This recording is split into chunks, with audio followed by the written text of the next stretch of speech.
see us rolling doubles ever. It's gonna happen. It's gonna happen on this one, Ben. You say that. And by doubles, I just mean like we roll the same number, not like we both roll 20s or something. Oh, okay, gotcha. I just the odds are just so not in our favor. 16. Yep, 16. All right, Ben. 16 up. All right. I'm calling it right here. I'm going to start keeping track of our numbers. 4. Damn. 3 weeks in a row. Bad numbers. God. And I got so much fun stuff to talk about.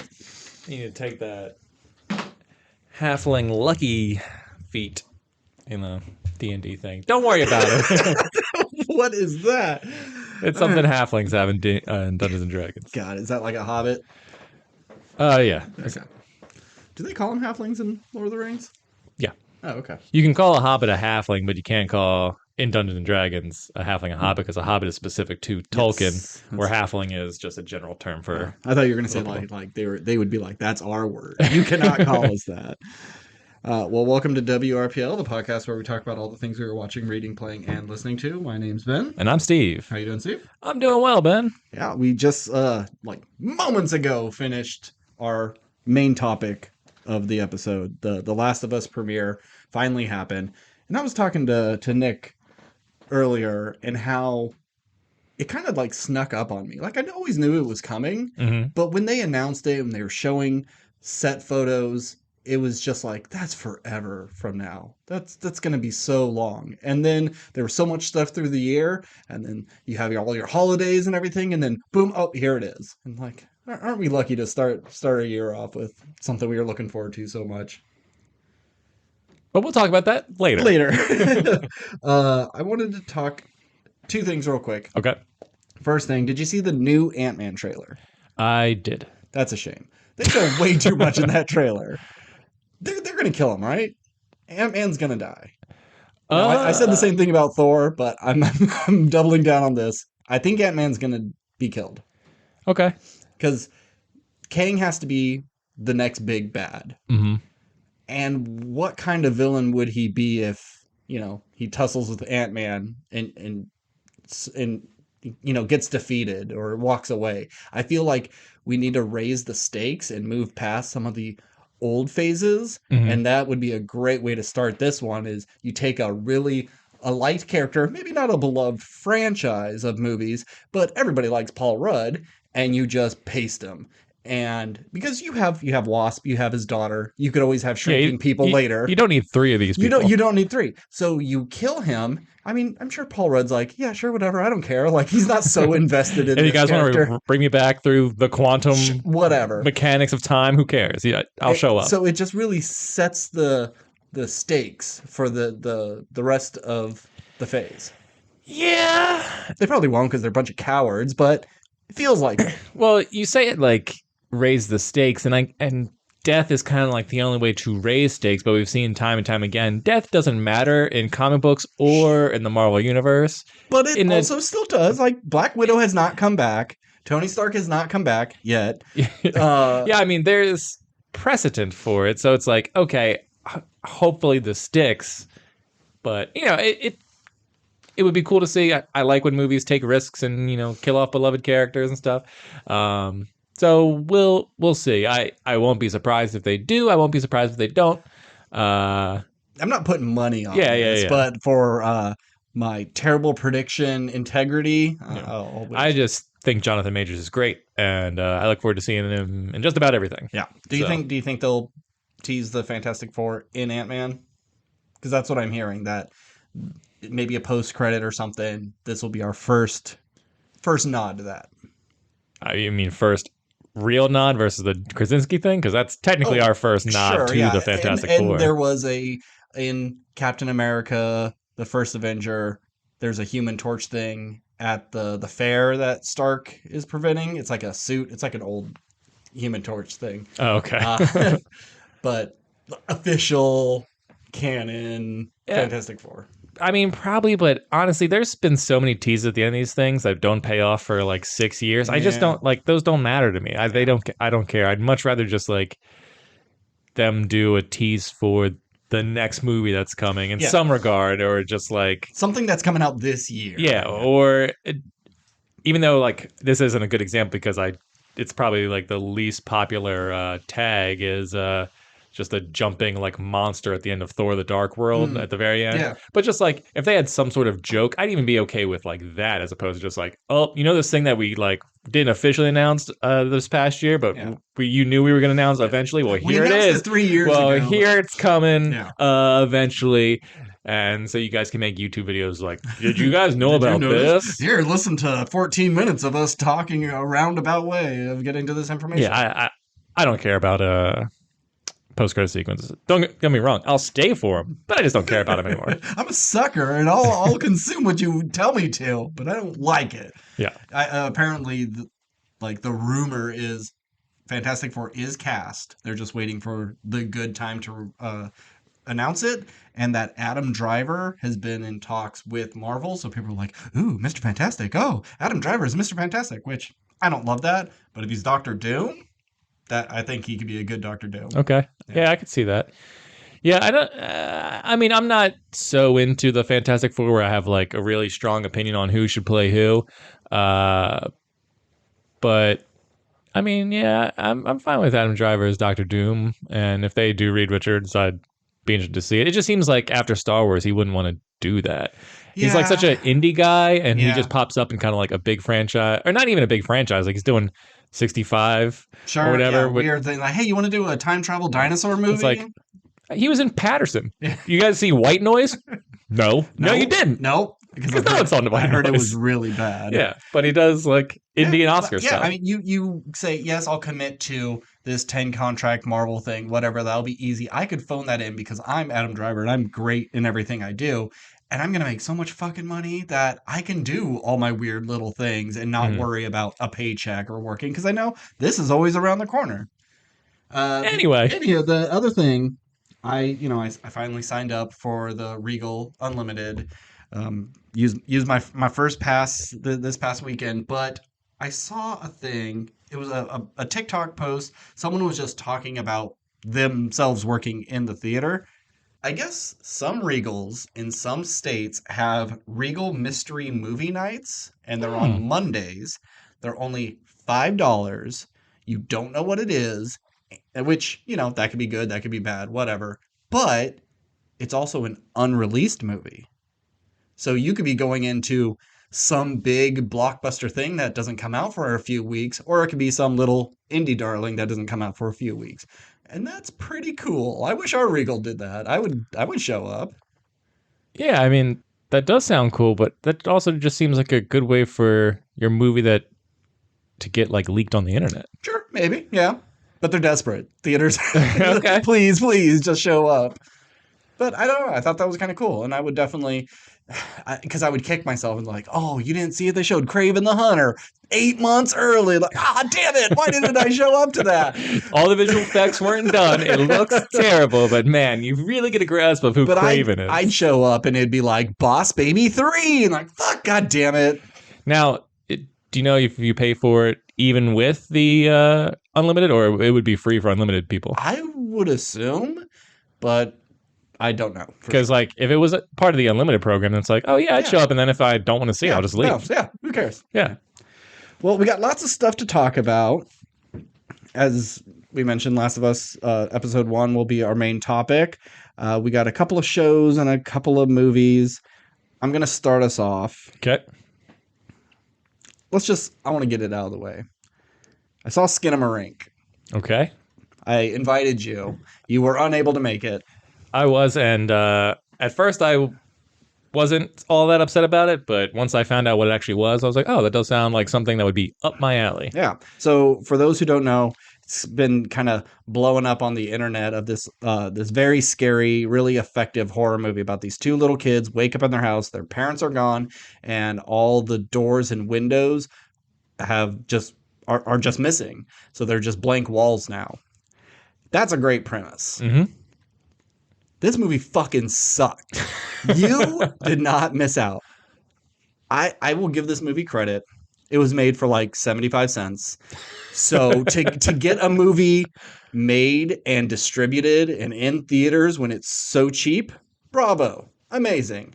But you actually got to kind of make a movie, something that keeps you engaged. And for an hour and 40 minutes, this is way too long. This is a 20-minute movie, a fun little fan film you find on YouTube.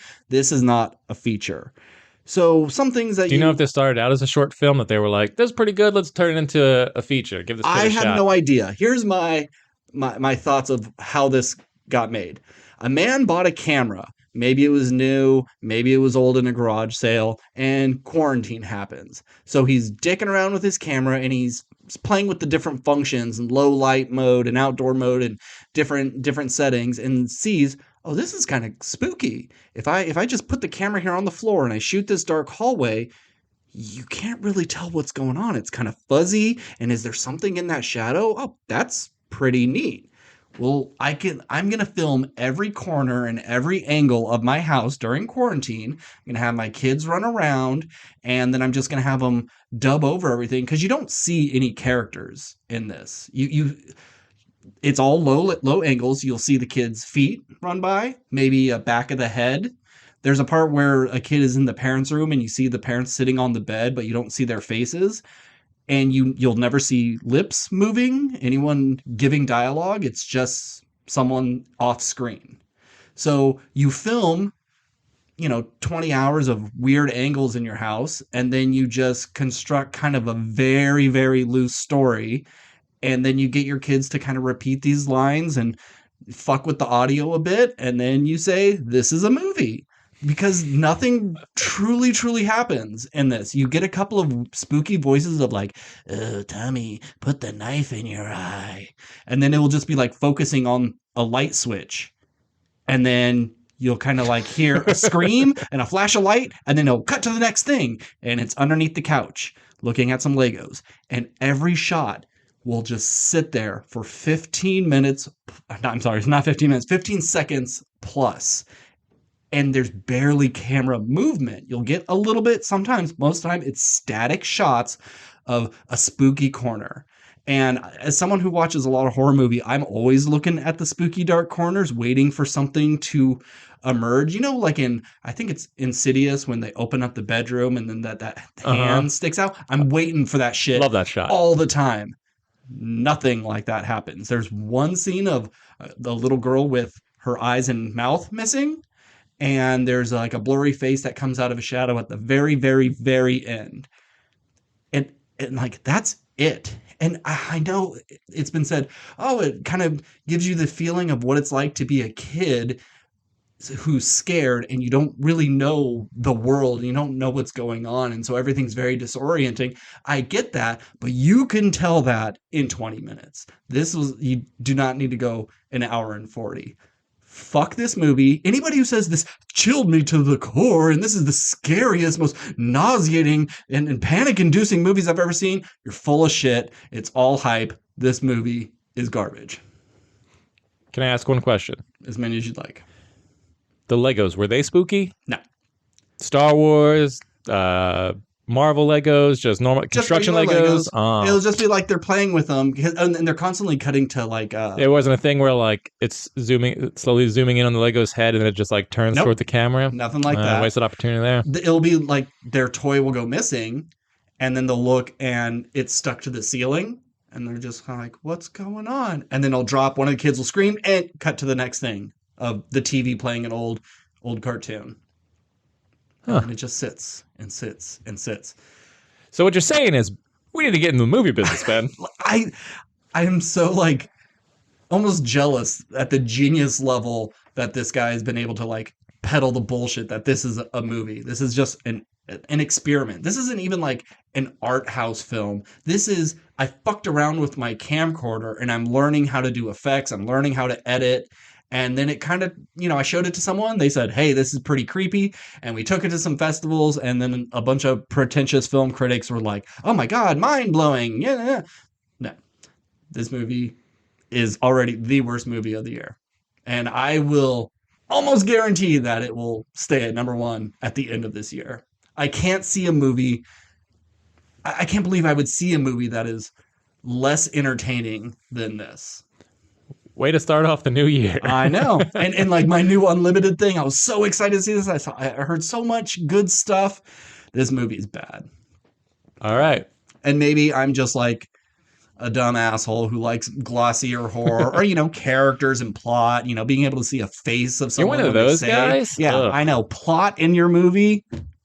So yeah, pass, skinamarink. And like, yeah, I've heard the thing, skinamarink dinky dink, skinamarink doo, I love you. Okay, but that doesn't have anything to do with the movie. If it would like the parents sung it to the kids before they went to bed the night before all this weird shit happened, okay. But it's just like how they take a children's song or a classic pop song and slow it down and put child's vocals over it to make it sound creepy. It's just like, oh, well, let's call it, the peekaboo. No, that's kind of stupid. Well, I don't know, skinamarink. Like, ooh, I don't know what that is. That's a skinwalker, a shapeshifter. What's going on there? I don't know. It's pretty pretty ambiguous. Let's put it on this, and it has nothing to do with anything. So. All right. So Skinamarink, don't see this movie then. Yes. All right. Cool. Wow. Do you feel better now that you've got that off your chest? I do, but I also have... That was pure rage. I have another thing that Okay. is also infuriating, but not nearly to this extent. And you should have heard the people when it was done and it came up the end, just people going like, boo! That was stupid! Which, happened when we saw, like, The Witch. Uh-huh. People were just like, oh, go see Deadpool, fuck this movie. And, of course, we're like, this movie's great, you're stupid. And I'm sure people are saying the same thing about me. And like, you just don't get it. But at least, like, I knew what the characters' motivations were and, like, what the overarching plot was. Yeah, I feel like there's no movie genre fan quite like the horror movie genre fan, because like either I like all of it or it's all pretty much terrible, but I keep going back to see it regardless. Or you don't understand because this is elevated horror, and it's like, no, well, I just like watching people getting their heads cut off. I'm like, oh, well, that's like bottom tier horror. Because like I feel like you can watch an action movie and go like, yeah, it was dumb, but like, at least there's like a fun element to it. Or like you can see a romance movie with your girlfriend and maybe you're just like, it's not really for me, but I mean, she liked it, so it was whatever. We had a good time. But it's just like, if it's a horror movie, it's either like too scary for you, so you don't like it, or it's not scary enough, so you don't like it. And it's just all terrible. Yeah. I mean, you probably were right to not get invested in horror movies. But I'm still going to go back like an abused wife, It's just like, well, this one will be different, I know it's part 7, but it's going to be different. I think I can fix this movie. Just get me in the room. I just don't understand. You don't know the series like I do. All right, Steve, what do you got? What do you want to talk about? I'll start off with something that you've seen that you've already talked about on the podcast. I watched Wednesday. Okay. My wife wanted to check it out, and so I was like, all right, I'll watch it with you. I'll at least watch the first episode, and if I don't like it, I'll bail. And it is classic teen kind of schlock of just like kooky kids in a high school type scenario. Dating dramas and... But I actually had a lot of fun with it. It's pretty good, yeah. I think Jenna Ortega's Wednesday is great. She's fantastic. It's written by and directed by Tim Burton in a lot of episodes, and like it doesn't, like, it's Tim Burton-y, but it doesn't feel like overtly Tim Burton-y. Like it's not his version of the Addams Family in a weird way, or it's not Edward Scissorhands. Like it's a believable world with fantastical creatures in it and stuff. And I thought Thing kind of stole the show in a lot of ways. I really enjoyed Thing as this, essentially a little pet that also like emotes just through a hand. I thought was great. And I like that he had a relationship with her roommate. Don't ask. Christ. Doesn't matter. The blonde with the Harley Quinn dye. Yeah. It had some like classic sort of tropey stuff that I didn't love. And I don't mean like love triangle trope stuff, like whatever, I don't care about it, but it's just like watching, like, no human would react that way, or like what person does this thing. It was just like little nitpicks like that, but ultimately it was fine because this is purely for like all demographic kind of thing. Yeah, it's like it seems like it's for kids, but it can get pretty violent at times. And I think if I have one major complaint is I didn't like the coffee shop boyfriend character. Yeah. I just thought he looked way too old, and she looks so young. She's itty bitty. Yeah. Like if you're telling me they're both. Well, she's 16 on the show. If you tell me he's 18, sure, fine, I'll buy 18. it. He's Hollywood 18. Dude looks 30, but that's all these CW-esque shows. But my biggest problem with his character, other than like his clear age gap, is it drove me nuts how like into her he was. Yeah. And for no real reason. Oh, you fixed my espresso machine. That's fucking hot. Oh, thank you for bringing it up, because that's the thing I was talking about. That was the exact moment I was like, Jesus Christ, come on. It's just like, oh, I've seen this mistake before. And it's that classic thing of like in movies where it's just like, oh, I just turn a screw a bunch of times and that's how you fix it. Don't have to take anything out. Don't have to take anything apart. It's just like, nope, you just turn a screw more than any person has ever turned a screw and the problem's fixed. It's like those kind of things that drive me nuts when I'm watching a show. But anyway, but yeah, it's always just like, so like, into her and asking her out on dates and everything, and she's just like so mean to him constantly and just like using him to further her investigation. And like if that's her character of just like, oh yeah, I'm just going to use this guy to do that I'm fine with that. But him going like, hey, it's pretty messed up how she keeps using me, so what are you doing on Friday? It's like, dude, like learn your lesson. Yeah, it's like this chick is not good for you. Yeah. And it drove me insane that these dudes are dudes, I get it, like we'll find a reason to like a girl, but it was just like this type of behavior. I'd be like, all right, well, don't talk to this girl. She's not worth it. It's like, but she's not like other girls. She's so different. It's like, I guess, but that doesn't mean she's a good person. It's like, cool, she's the dark-haired one at the school. Oh, great, good for you. I'm sure you could find someone else in that school, the school of spooky weirdos. Yeah. I'm sure there's someone close to a Wednesday. She may be the extreme on the spectrum. But I'm sure there's another one out there. Yeah, I mean, I guess if your dating options are like, oh, I can date a girl who might wolf out and murder me, or maybe I'll date a girl who's a Medusa and turn me to stone, or can manipulate me with song. Yeah, it's like, so she's kind of the most normal one, but like she's clearly the scariest one at the school. So it was like that kind of stuff. But that being said, I really enjoyed the show, and I had a lot of fun. I think she's great, and I'm happy there's a season 2. I'll be happy to watch it. I thought that the Hyde creature, although the CGI wasn't great, I thought it was like a fun looking character. I was like, oh, that's a Tim Burton thing, of course. I thought it was going to be a Wendigo, because they did a whole like backstory of like Wednesday Addams' ancestor being Native American. So I was like, oh, like this is like you're taking American. Wait, being Native American? Don't they say that she was like they're Spaniards or something? Because she's Hispanic and Luis Guzman is Hispanic. Do they talk about Native Americans? Oh, well, maybe I'm wrong, but I thought she was Native, like her ancestors were Native American, and like obviously she's like, this is hundreds of years later. It's like, anyway, so I thought that's where that was going to go. It's like, oh, this is, because it even looks like Wendigos we've seen in like other forms of media, like Until Dawn and like that kind of stuff. I was like, oh, okay, they're doing like a Native American thing, and then it's like, oh no, it's just like a new creature we've created. I was like, oh, okay, and fun. What was it called? A Hyde, because it's like right. a Jekyll and Hyde kind of thing. So I mean, and last week you made your prediction to me of saying it was going to be the psychiatrist, which I also thought.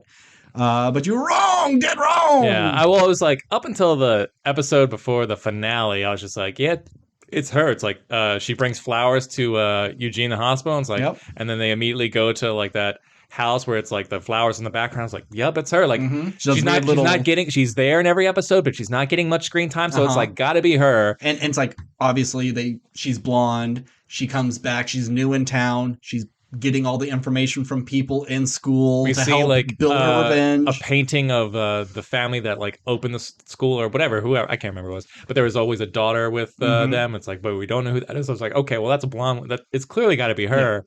And I mean, I should have known who it was. Yeah. But I was just like, they're not gonna. do her. It's just gonna be like she's gonna be the guest star who Yeah. who you're gonna think it's gonna be her, but it's not. And then And, it was. And I was like, oh, okay. I don't know if I said it when I talked about it, but she was my first pick. I Uh-huh. eventually went to the psychiatrist later, Hmm. but as soon as she showed up and, they do the very obvious, like, oh, look, there's mud on her boots. Isn't she suspicious? So instantly I was like, okay, maybe it's her. And the fact that it is Christina Ricci, this legacy character coming back for this show, why wouldn't she be the big bad? You could kill her off Sure. and then be done with her. I'm hoping next season we get just what's her name, Angelica Houston, who played Oh, right. Morticia, Yeah, yeah. back as a new teacher or something. I'm sad Gwendolyn Christie died. I don't think she deserved to die in this. Yeah, well, I mean, she died, but I think the show could bring her back if Oh they yeah, wanted to. Because even though it seems pretty clear that she died, it's not like we never went to a funeral. I don't think no, it was just kind of no, like it just seems like if this is the place where they can just perform a yeah. ceremony and she'd come They'll back go or down something. into some basement thing and she'll be like hooked up and like we had to keep your death a secret for XYZ. Yeah, I mean, if you can have a living hand thing Yeah. that's all like Frankenstein parts, it's like why can't you bring her back? Yeah. Uh, What do you think of Fred Armisen as Uncle Fester? Not a fan. Really? Yeah, I mean, I like Fred Armisen. I thought he was fine as Uncle Fester. I mean, I don't have like a strong opinion on the Addams family in general, but I feel like all the other characters nailed that sort of character. But I guess it's also me going like, oh, they're kind of just matching what all the other Addams family have done Sure. before. Where like Uncle Fester's kind of an outlier. Sure. But I mean, he was very much Uncle Festery, so it's like I didn't hate him. It was just like it was so distracting because of his voice is so weird, and it's Fred Armisen. Yeah. And there was one last thing I was gonna say, but then I got sidetracked with the whole whatever. It doesn't matter. But anyway, like I said, I enjoyed the show. I look forward to more. I'm just being nitpicky, but ultimately it was fun. Cool. Yeah. I'm looking forward to season 2 as well. Ooh, let's. Oh, I remember what I was gonna say. Okay, go. Let me just this is just one other major nitpick. Here's a school full of like whatever 100 youngsters, 2 fucking teachers. There's like the gym teacher and then Christina Ricci. It's like where there's botany I class. don't even think we phys even ed. see them in class except for Christina Ricci's class. Yeah. Where are the teachers? I know. And in the beginning, they're just like, you can't just go to town all willy nilly. You have to get approval for it, and then they just go to town willy nilly. Sorry, I'm done. Okay. Let's see. Do I talk about something I like or just get all the hate out of the way? Just get all the hate out of the way. Okay. Well, I watched the first 2 episodes of Velma. Oh, you did? Okay. I did. Before you start, I was just going to say, after like seeing all the stuff online, I was like, maybe I should watch this just so I can form my own opinion. Mm-hmm. But now I don't have to because I'll just listen to your opinion. As I've probably let it be known, I don't like Scooby-Doo. I've never liked any of the Scooby-Doos. I don't like Hanna-Barbera in general. I don't like Flintstones. I don't like Jetsons. I don't like Yogi Bear. And I really don't like Scooby-Doo. It was so, even as a kid, I was like, this is so fucking repetitive. It's just the same thing every single time. And what's new, Scooby-Doo? Same old thing. Same old thing. Not much. So I wasn't going to watch this. But then I was seeing so much hate. I was like, okay, let's do it. And there is like promise here of just the origin story of who these people are, how they met. But what they do with the characters is so obnoxious. Everybody is just the worst. Velma just judges everyone and it's just overly rude to point out everybody's flaws. Fred is such a pampered little baby. Like he hasn't even gone through puberty yet. Mhm. And the whole thing is he has a small dick. And his dad's ashamed of him because he's not a real man. He's supposed to take over the Ascot company. And, and like he can't do anything, like cut his own food and everything. He's just absolutely pathetic. And Daphne is just the biggest cunt that you've ever seen. She's just so mean about everything. And then Shaggy doesn't go by Shaggy. He goes by Norville. And he is just obsessed with Velma. He's in love with her, and she's blind to it, of course. And he doesn't do drugs. He's very anti-drug. And I don't know if that's what they're gonna do with the story is because he does like live stream stuff, and he reviews like weird snack foods. And then so he finds out like his fan base is just a bunch of stoners, and he's all upset about that. So is he going to slowly like become that character and become a pothead, or are they just going, we're taking this character completely opposite? Right. There's no Scooby, because there is no gang. There's nothing, they haven't gotten together yet, but yeah, no Scooby-Doo yet. And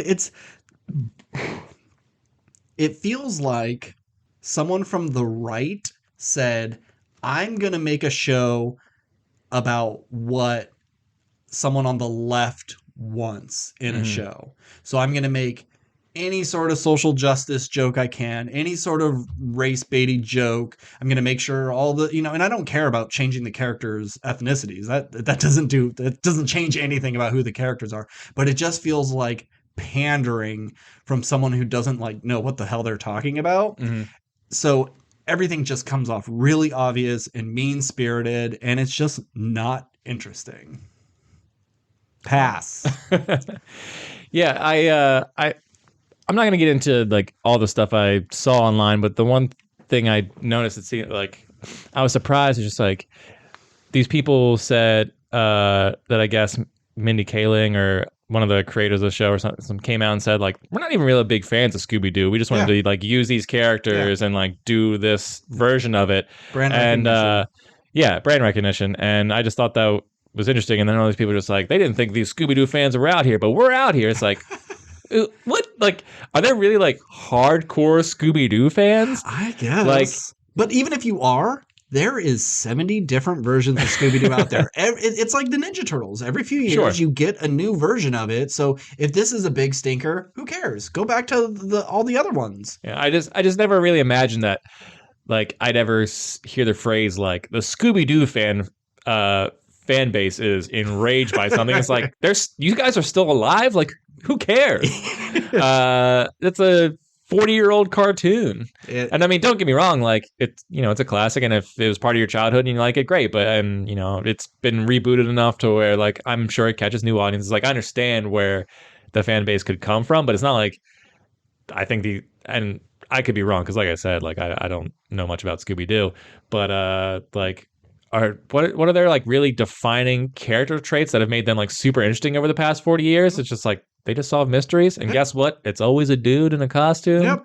I mean, I know there's some special with it's like actual real ghosts or whatever. Yeah, but like it just seems like there's more thought-provoking or interesting cartoons that I think would like warrant maybe more anger. But I mean, maybe that's why classics are classics. It's like you don't fuck with the classics. This is like taking Marty McFly and rebooting Back to the Future or something. But I don't know. It seems weird. That's all. Maybe this is the best show to sort of do something like this, because even if you talk to anybody who's just knows passively about Scooby-Doo, they could probably tell you, oh, Shaggy's the pothead. Then you have the one that's really smart, loses her glasses. You have kind of like the pretty one who's kind of dumb. And then you have the leader of the group who's just kind of a goofball. And that's about it. That's all. And a talking dog. And a talking dog. And that's all that there is to these characters. And, and it's just the same jokes over and over again. So maybe this is the best show to go, well, let's deconstruct it completely and do something completely different.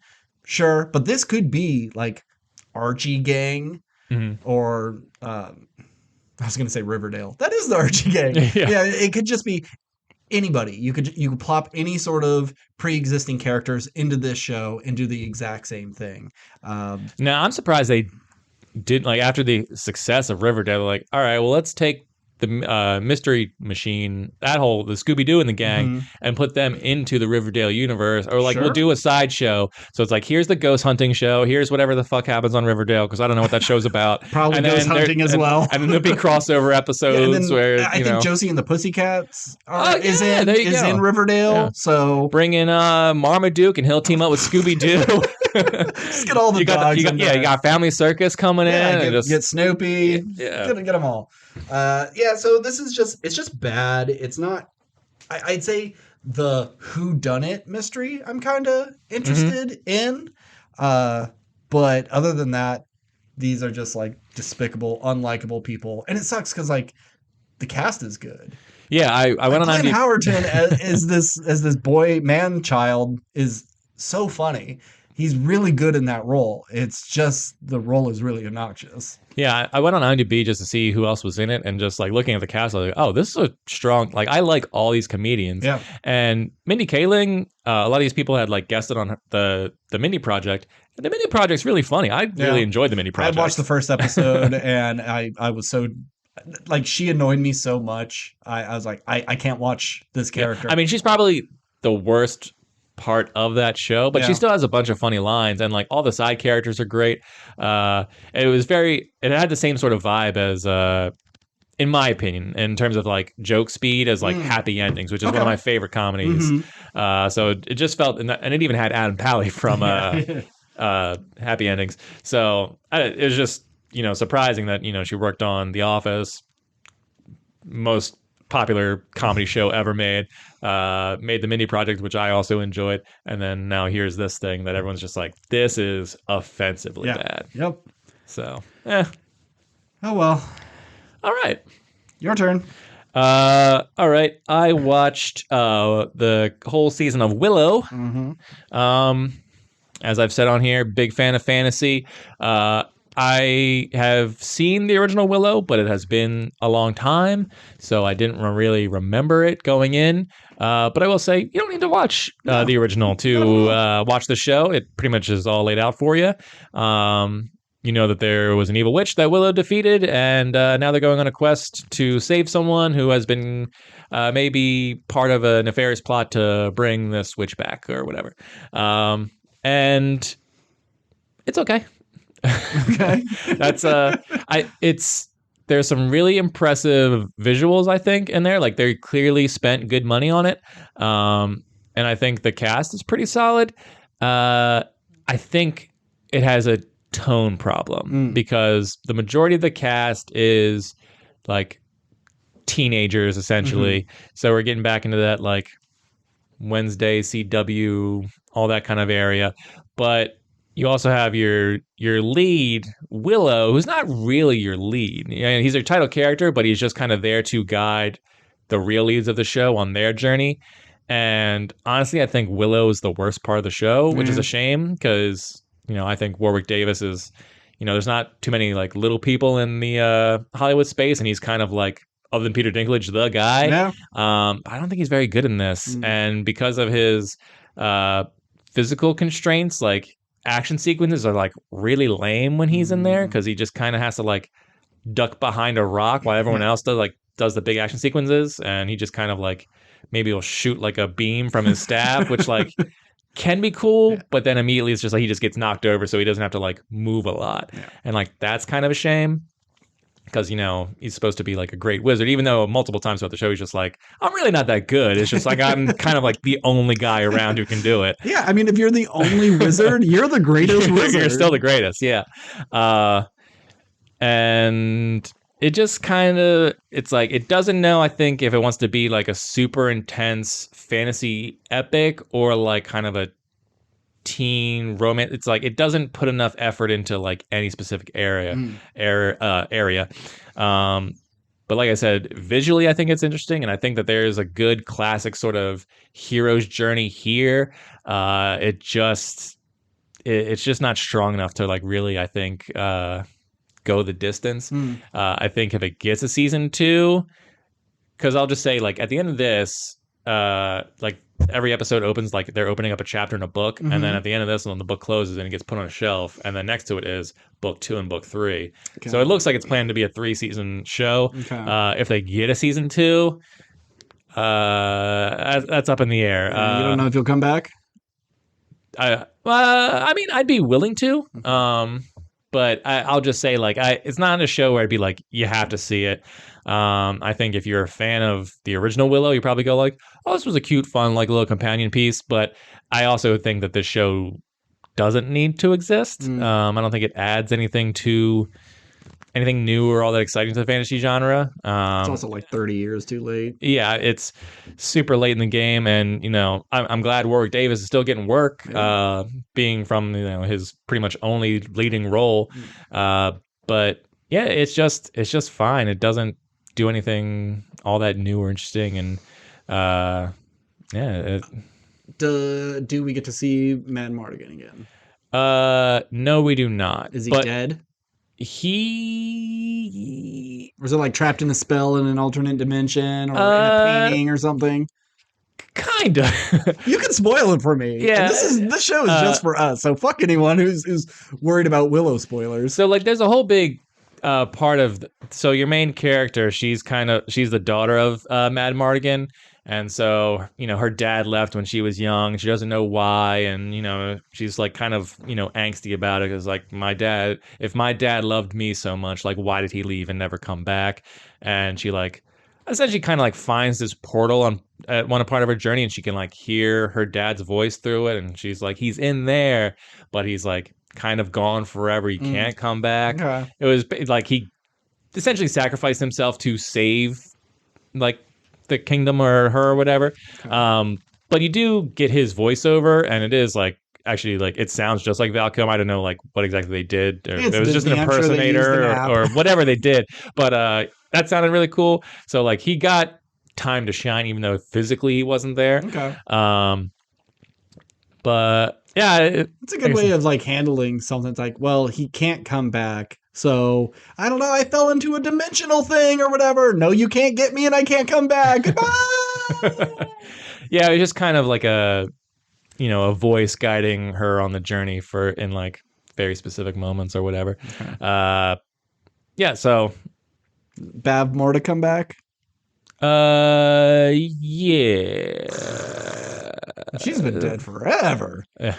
Well, she was trapped in another dimension Ugh.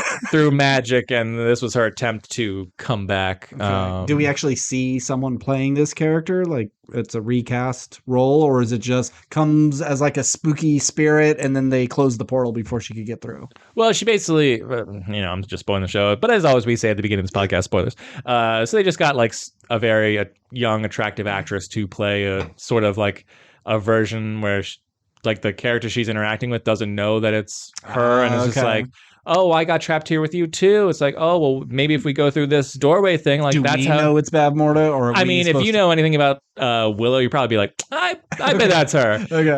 And then when they finally like fight or whatever, she turns into like this mama-esque, like creepy, Okay, scary creature okay. with decrepit crown, like Crypt Keeper, scary woman, Okay. who they fight, and that effect is like kind of cheap looking, but like I said, it was entertaining enough to where like by the time the episode was over, I was like, yeah, I'll watch next week. But once the season is over, I'm just kind of like, if it never comes back, I won't be upset. Okay. So Yeah, I don't think I'm going to go back to it. I think I'm going to just live in my wonderful Lucas Disney early days and just the movie that is all that exists. Well, I saw a movie that I think you should watch, but I don't know if it's on anything else besides AMC Plus, so okay, don't know. It's called Vesper. And in the future, the human race has doubled down on genetically modifying like everything, plants and food and people. And we think this is some cool shit, but it backfires on us and everything mutates and it's like impossible to grow things. Plants are just deadly. It's dangerous just to be outside, and kind of the world goes to shit.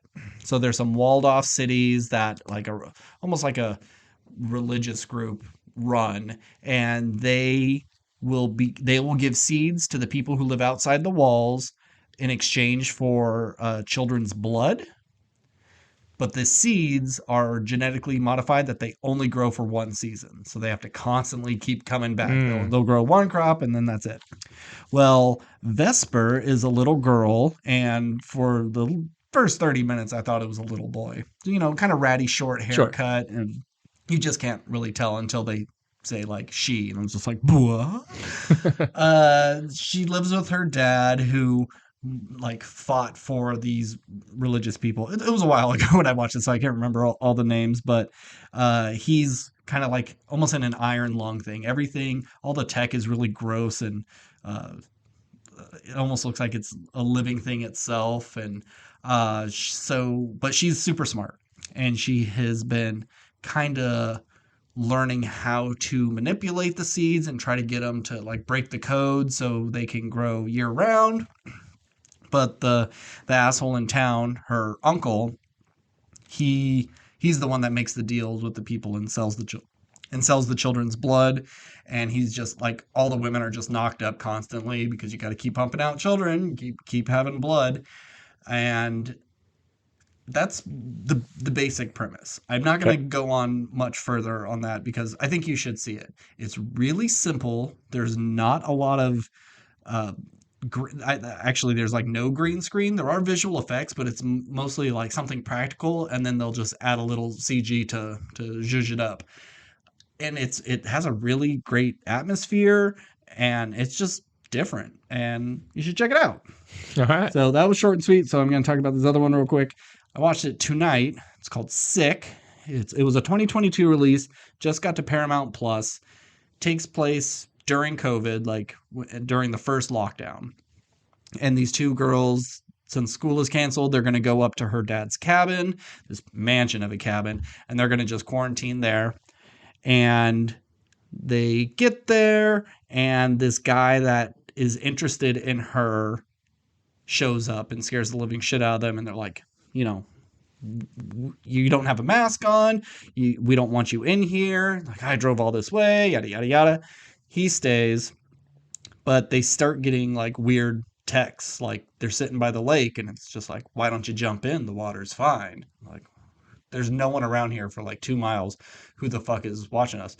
And it's a slasher movie. So Sure. There's a man in the ski mask who is going to break in and try to kill him. And really, really excellent cinematography of just people, walking down a hallway, turn a corner, and then someone just walks from a shadow into another room. And like, you always know that there's someone in the house, but you never know where. So the guy that likes her gets killed. And it's a really good fight. Like when they're fighting, it really feels like the struggle to survive against an intruder. It doesn't feel slick. He gets like a curtain rod through the chest. I know I just said real, but but he does a thing where like they're sitting in the car, they're waiting for him to come out, and he opens the door and he's kind of walking forward, but he has him on the pole and he's kind of like walking the dude forward. That's awesome. It's pretty great. So I'm gonna spoil this one for you. Okay. Well, it turns out main girl went to a party when they should have been locked down, and like kissed some guys. And this was a plot that the dude was kind of pissed off, like, oh, you're kissing all these guys, I thought we had a thing, and yada yada. Well, it turns out she's had COVID this whole time, and she's just been asymptomatic, and she gave it to this dude, and he died. And so the parents and his brother were like, fuck you, you're a super spreader, you weren't being safe. And the opening kill of the movie was the guy that gave it to her. So they're going around and they're like killing all these people who spread COVID around at this party that got their son killed. So it's a little different, kind of a twist. And there's a frustrating part where she's being chased by the dad and runs into the road, flags down a car, and the woman's just like, oh, well, I'll help you, but can you put your mask on? I'm sorry, I can't let you in the car. And she's just like, are you fucking serious? This guy's trying to kill me. And he's like, oh, hold on, let me give you one. And gives her a mask. She puts it on, gets in the car. Well, that's the mom. And there was chloroform in the masks. And so that's awesome. Out. Yeah. So very clever stuff. I like it. And it was written by the guy who wrote Scream. Okay. So, and it's, a tighter 90. It's like 87 minutes. It's just short, sweet, gets to the point, doesn't cut away from any of the blood and guts. And it's just like a fun little story. And I really... So the opposite of Skinamarink. Yes. I knew the characters, I saw their faces, and I heard their voice and saw their lips move. It's going to be a fun movie to look at 20 years in the future, just seeing people taking groceries home and then wiping it down with Clorox wipes and, getting in your car, taking your mask off and putting hand sanitizer on. It'll just be a nice time capsule of a movie, but it's pretty good. All right. Yeah. Well, I got one last thing. I saw Puss in Boots, The Last Wish. And I had no desire to see this movie. I didn't see the original Puss in Boots that came out a decade ago. Neither did I. And so I just had no interest. But everyone was just like, the internet went wild for this movie. It was like, this movie is great. Everyone's got to see it. A plus is across the board or whatever. And I was like, all right, well, I like good movies. I'll go in with an open mind and see what happens. And you got an unlimited pass. And I paid for it, but essentially didn't pay for it. You know what I mean? Yeah. So yeah, I went and saw it, and I enjoyed it. I don't know if it lives up quite to the hype that they're putting out, because I think the movie itself is fine. I think there's some good ideas in there. So do you know anything about this movie? He's on his last life. He sees a shooting star. He wants to do it to get more lives, and death comes for him. Essentially, yeah. Okay. So yeah, he's squandered 8 of his 9 lives, and he's always just laughed in the face of danger. And Puss in Boots has never been touched by a blade, but he's been like killed in so many other ways that he's just kind of forgotten about it. And Goldilocks and the 3 bears are bounty hunters in this movie who are like going after him. Okay. And Florence Pugh is Goldie. Yeah, that's right. Yeah. I mean, I think her first name is Goldilocks. Okay, yeah. And so like that's kind of fun because it's just like 3 kind of enforcer bears are like your backup, and so like that group was fun. And then John Mulaney played Jack Horner, little Jack Horner, stuck his thumb in a plum or whatever, but he runs like a pie empire, and he's just like acquired all this wealth from selling pies, and he's like now like huge and big. He's not like a little boy that everyone got like picked on him and stuff. And so he like had all this money and like just gathered all these magical items, so he like uses those like in combat, which is like kind of a fun idea. He's kind of like, I guess you're like kind of mob boss of the movie in a sense. But I could do without all of that. The part that's phenomenal is, I guess, your main villain, quotation marks. The wolf is what he's called for the majority of the movie. This guy is the best animated villain I've ever. heard that. He's great. He has so little screen time, but every time he's on screen, it's so effective. So it's just like this white wolf, and you first see him, he like the camera is just like you see Puss, and then like it just over here to his right, there's nothing, and the camera pans over to the left, and then you just hear like this whistling sound, and pans back over, and the wolf is just sitting next to him, like he's like, how the fuck did this guy get here? And he just got this really creepy whistle thing that he does. His red eyes are super scary, and like it's the first time Puss has ever like really like felt fear. So like you see the hairs on. I know it's a funny name. I mean, it's just like camera pans over and there's nothing. Then you pan over and then there's Puss. I'm sorry, I'm gonna cut all that, but yeah. So and he's just got the guy who plays Pablo Escobar in Narcos is the voice of the wolf. Okay. Then he just sounds cool. He looks cool. And he's like super scary. Like whenever he shows up, like I said, Puss's hairs on his arm stand up, and he just like Puss is like hyperventilating because this guy's like badass. And he is death. Well, you don't find out to the end that he is like death itself. Okay. Puss just thinks he's a bounty hunter coming after him to like because there's rewards out for Puss in Boots, and they like every fight sequence that they have is awesome. So they also like change up the animation style in this one as compared to the other one. There's like a lot more like influence of like Spider-Man across the universe, or no, into the Spider-Verse. Yeah, and now that they call it Spider-Verse. Yeah, the Spider-Verse ones. It has a lot of like animation style like that, which is a lot of fun. But he's got like the wolf has like these dual sights, and so he fights with them. But then he can also like wrap them around his knuckles, so they're like kind of like boxing gloves, like but brass knuckles, like kind of brass knuckles, but like blades. And then at the end, he like puts them together and they spring out, and so he's got like the Darth Maul like sickle thing. It's just so awesome. But yeah, you find at the end that he's like, "I'm death, and like you've squandered your lives and you don't appreciate them, so I'm here to just like take your last one." And it's like you're coming with me, kind of thing. And then Puss in Boots learns his lesson, and he learns to value life and the people in it, and then Death's just like, all right, well, like, I'll let you live this life, but like, we'll meet again. Yeah, this is your last one. It's not like he got a refill or anything. No. Okay.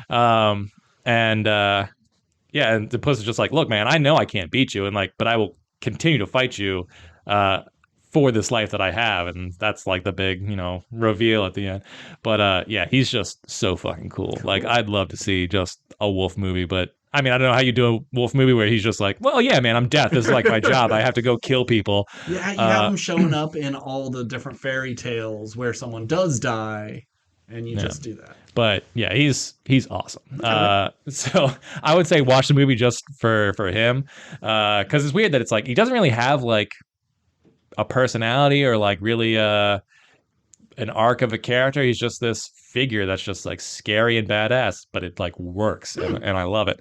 Um, and the last thing I'll say is there's a cute little dog character that joins Puss in Boots and what is a Kitty Softpaws, the Salma Hayek character, on their journey, and he's kind of like the heart of the movie, where he kind of like teaches them lessons because he's just like so happy and positive, like no matter what happens, and they're like so negative because like life is really like beating them up, and so he just like he's really adorable, and he's played by the actor who's on What We Do in the Shadows, the Guillermo? Guillermo, yeah, Okay. yeah, yeah. Harvey something. I forget his name, but yeah. So there's a lot I like about it.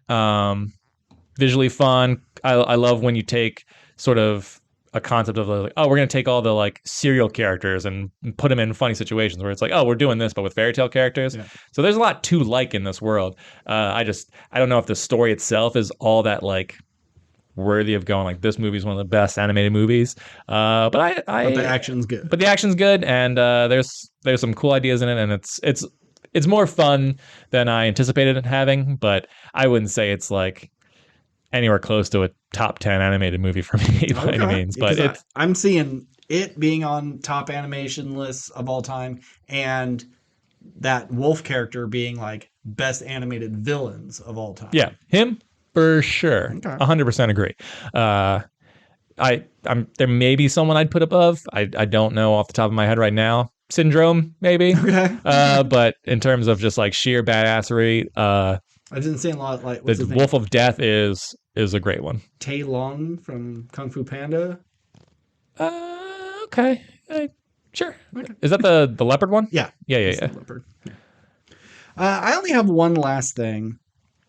I don't even know if I want to talk about it, but I'll do it real quick. It's called Possession. It's a movie that came out in 1981 with Sam Neill, and it's set in like East Berlin. The wall's up.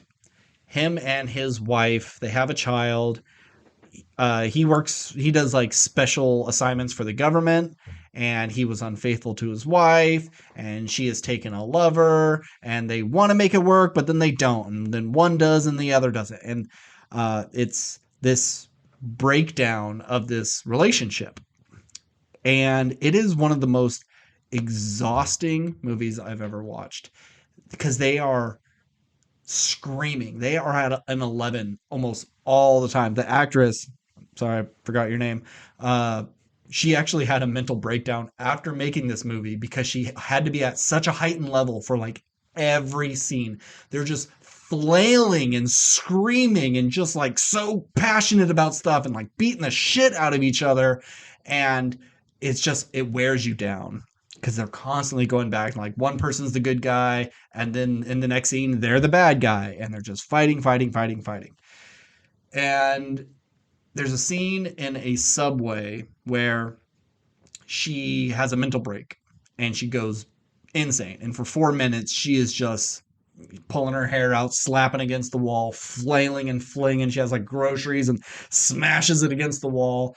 And now, does it seem like in the context of the movie that this is like a logical reaction, or is it like it's almost cartoony how like ridiculous this person's being right now? It's good performances, but it is over the top. Okay. And there's even people like her lover. He's just like, he almost like dances like ballet as he's talking. He's just doing all these weird motions and flinging himself against the wall, and he's so dramatic. It feels like a stage performance where every action has to be really big so everybody in the back can see what you're doing. But a lot of the times, especially with her, it comes off more believable. And so she's in the subway flipping the fuck out and then has a miscarriage. And she's sitting there and just like red and white goop is coming out of her hair, her mouth, between her legs, is just pouring out of her. And then it turns out and it's not 100% explained, but like maybe her miscarriage was like a monster. And so she has an apartment where it's been growing and it's this weird tentacly cephalopod monster thing. And she's feeding men to it and it's getting bigger and bigger and even feeds her lover to it. Sam Neill finds out about it and he's like cool. Tries to burn the house down, but it's really like it's growing to become a duplicate of him, to become like the most perfect version, but it's also already duplicated her and she's the son's teacher. It's very bizarre, but it's so gross and the performances are so manic and big. It's a really interesting watch, but it will tire you. You'll need a nap afterwards. It's just it's a bit extreme, but it's so fucking disgusting. Now, I think I've only had one real experience of this where like I'm watching a movie. Like I've watched movies and going like, "Oh, this is so bad. Like I want to leave." It's like this is kind of exhausting, but like in terms of like the performances had made me exhausted. Would you say it's on par with did you saw well you didn't see Uncut Gems, did you? I did not. Oh, No. okay, never mind. I was gonna say like that movie was a lot of like people yelling at each other, which is like, oh my god, like this is going on for 2 hours. Like I'm actually waiting for them to just like stop yelling. Think of Marriage Story, the scene where they Yeah. it the I whole wish you were dead. yeah, the whole movie is at Yeah. that level Okay. at all times, but or at least one of them is, and one will be screaming and the other one's like playing coy and like no, they're pushing the other one's buttons Mhm. and letting them go off the rails but trying to keep it cool. It Sounds like fun. it's not a lot of fun, but it was a really well-made movie. I would recommend maybe watching highlights on YouTube just to get kind of the Okay. experience of The the vibe of it? manicness. Okay, sure. But the monster is so well done, like great practical effects for 1981. And yeah, it kind of was a bomb and was labeled as one of the UK's video nasties, even though I don't think it officially was one. And it got re-edited for American audiences, and it didn't do very well. But if you can watch the like 2 hour, 7 minute director's cut or full cut, Right. that's the one to do. But yeah, be prepared. It's a long one. Do you have anything else? Or are we gonna get into it? That's it. Where are we at right now? Actually, we're at pre-editing 1 hour 2 minutes. Oh, cool. So yeah, We're keeping it tight so far. So far, but usually our main topics are an hour to an hour and a half. Yeah. So but it's only one episode. It's only one episode. It's like what, an 85-minute? We didn't even look to see because I heard it was an 85-minute episode. Yeah, it was definitely over an hour because for sure. we started it at like 9:01, and when I checked my watch, like after we watched like inside the episode and whatever, it was like 10:25 or something like that. So maybe that's what people were saying with 10:30. like, oh, it's an 85-minute episode. Well, yeah, with credits, with the on the next episode and the look into the episode. Yeah. So our main topic, The Last of Us, the show, not the game, the show on HBO had its premiere tonight. It's no secret you and I have said on this podcast, huge fans of the game. My personally, this and number 2, I'm gonna just lump them together. Yeah, greatest game of all time. I would also, without a doubt. Yeah, especially like I may like Mega Man 2, classic from my childhood. Love that game. Some of the best Robot Masters, really fun. But there's not a lot of story there. It's a very simple gameplay. I love Smash Brothers. Yeah. I played hundreds, if not thousands of hours of Smash Brothers. Yep. Would I say it's my favorite game? Probably not even my top 10. Maybe top 10. Yeah, top 10. Top 10. Yeah, okay. I take it back instantly. But all right. It has all the really fun elements, plus really good gameplay, plus an amazing story and characters and acting. Mm-hmm. It's the full package. Yep. If anything can be easily translated into a different medium, it's this. We've seen, we said the same thing with Uncharted. It's already all there. You just got to redo it. And I'm glad you brought up Uncharted because I want to make comparisons to that and this, but we'll get into that in a bit. Okay. But, so first episode down, if you're a fan of the game, you kind of know what's going to happen. You have the outbreak happen. Joel loses his daughter, and now it's 20 years in the future, and he has to set on this new adventure to find his brother and protect this little girl. And that's where like the episode ends. So thank you for tuning in. That was it. All right. So what did you think? First impressions. Is this it? I'd say if the show continues like this, every episode is on this level, if not better. I think this could be HBO's next big hit. I mean, obviously, House of Dragon is going to be huge for them regardless. Yeah. But to just do this, to do House of Dragon and then do this back to back, it's like HBO doesn't put out too much content. But when they do, man, their shit slaps. And I really enjoyed this episode. That being said, maybe my opinion should be taken with a grain of salt because I also really loved the first episode of Rings of Power and no one else did.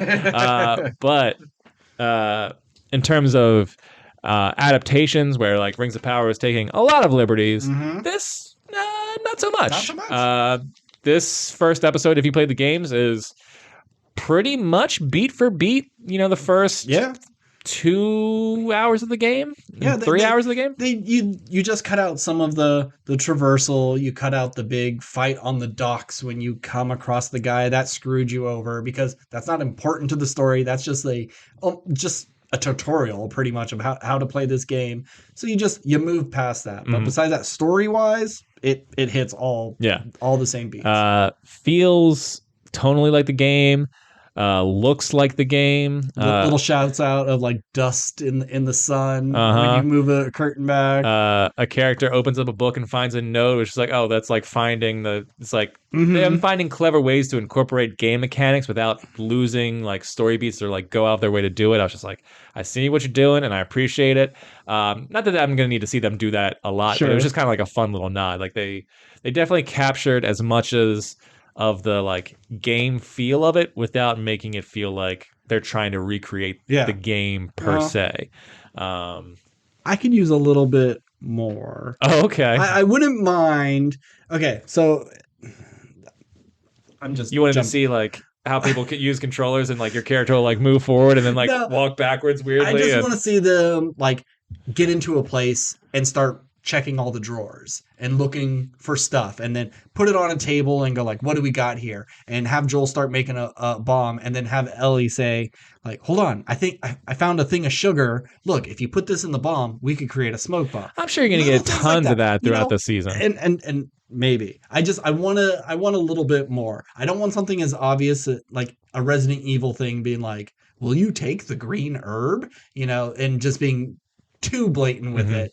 But I like finding the note is good. And we've talked about this in our personal life.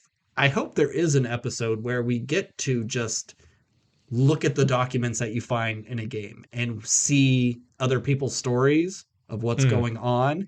And it is just a few sentences to Ellie, but we get to see some other smaller heartbreaking stories. Right. So I guess we'll talk about first. The episode opens with a scene that wasn't in the game in any regards.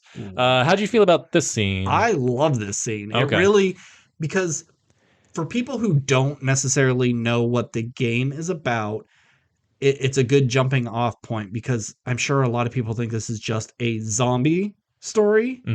And if you don't explain the cordyceps stuff, I think some people may be confused. So it was a nice way of just going, just this foreboding thing. Like, I love the line of him saying, well, if the earth ever heats up too much, then we may have a problem. And this was like taking place in the 60s. 60s, yeah. And then here we are sitting going like, gulp. Well, what's anyone who's played the game probably knows, but people who don't watch the show know, is that the virus that the game uses is based on a real parasite that exists in our world that does what the guy on the show from the 60s says. It's a plant that infects like bugs and takes over their mind. That's a very real thing that does exist. And if you watch any of the Planet Earth stuff on it, horrifying. Scary. So scary. Yeah, it's so scary. But it's like just a fungus and spores, and it's like, just that's something it can do, which is fucked up. So when he's saying like, this can affect humans, but if it gets hotter and hotter, it could evolve, and if it evolves to survive in those temperatures, it could survive in humans. And then I thought like, I need to do some Googling after this episode because I need to know if this is just something they made for the show or if this is like some basis of science Yeah. because that's also very scary. Uh-huh. Give me the flesh-eating zombies. That's fine. I don't need fungus that can control my brain. Yeah. So yeah, I think that was a fun little bit. I can see a lot of people being upset. It's like, oh, here they go. Like we're 3 minutes into into this new show, and they're already throwing climate change bullshit at us. Or they're explaining everything already. Can't we just like discover it with the characters? But by the time we get to these characters, they already know what the fuck is going on. So we need to be clued in. Yeah, and the game was never like secretive about like what caused the like you knew what it was. Yeah, you don't know really quickly how it happened. Sure. It just kind of happened. Yeah, we don't know if it was like a lab thing or if it happened in nature. So yeah, the show does a better job of explaining, but that's like getting your new watchers in.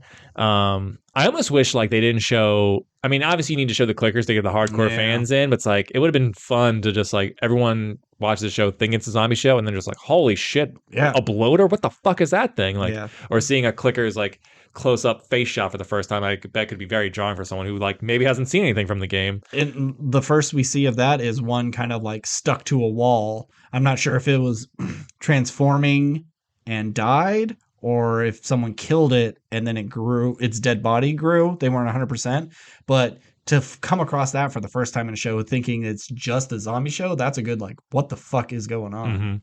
Very Annihilation-esque, if anyone ever saw that movie.